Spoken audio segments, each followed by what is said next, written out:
I'm not picking up the phone, picking up the phone no more.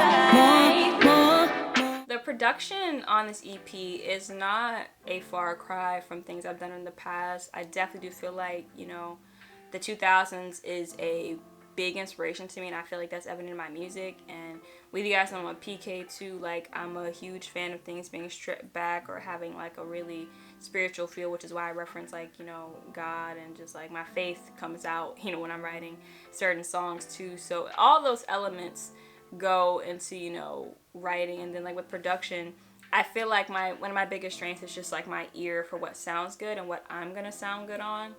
And that's one of the most fun parts, just hearing a beat and just finding a melody or like having a phrase in your head and just kind of going with it. It's a culmination of everything that like I was vibing and listening to as I was creating. They're all producers that, you know, are on YouTube that I've been following for a while now. Producers, you know, that I use their beats for Remedial Education Part 1 and even on Comfort. So it's kind of just like combining everything I've learned in terms of just what I sound good on and what I want to push myself on, is what came out. Especially with Better Than Ever, like I wanted something funky and fun and a little bit more 90s old school influence, and I haven't really done too much like that. So I'm glad that I have a record like that on there. This EP production wise is going to be reminiscent of what I did in the first Remedial Education, just bigger and better. And I like songs where I got to push myself vocally, like on a song like Lonely Rose, and just D&D was more like neo soul. And then Something Better,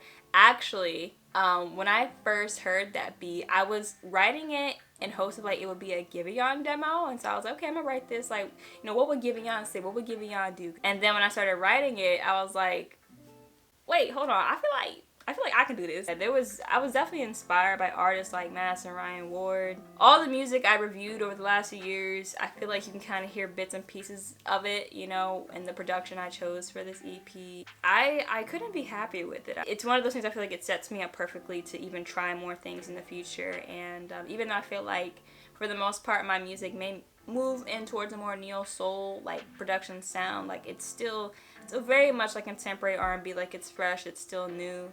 You know what I'm saying? That 2000s essence is in there. Production wise, this was a really big stepping stone, and I think it just set me up to just, you know, get creative more in the future. So I hope you guys have enjoyed this mini documentary on everything, you know, Remedial Education related, all the things. I appreciate y'all. I love y'all. Thank you for listening. Thank you for streaming. I hope you enjoy it. I know that you guys will find something that you will relate to, and I know that these songs will resonate with you. And I just hope, you know, that it was worth the wait. I hope that this was worth the wait, and I hope this sequel is even better than the first part, because it's better to me. I feel like this is Remedial Education Part 1's big sister. She's grown now, and she's here to do with it. I don't know if I should tell you guys to subscribe. I mean, maybe, like, you should definitely be doing that. If you're on Part 4 of the documentary, bro, like, you should definitely be subscribing. So, I love you guys. I appreciate you. Thank you for being with me on this journey and for embracing me and my music and my content and all the things.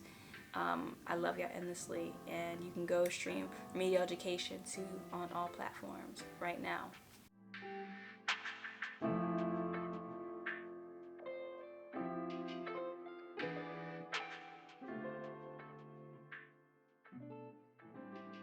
You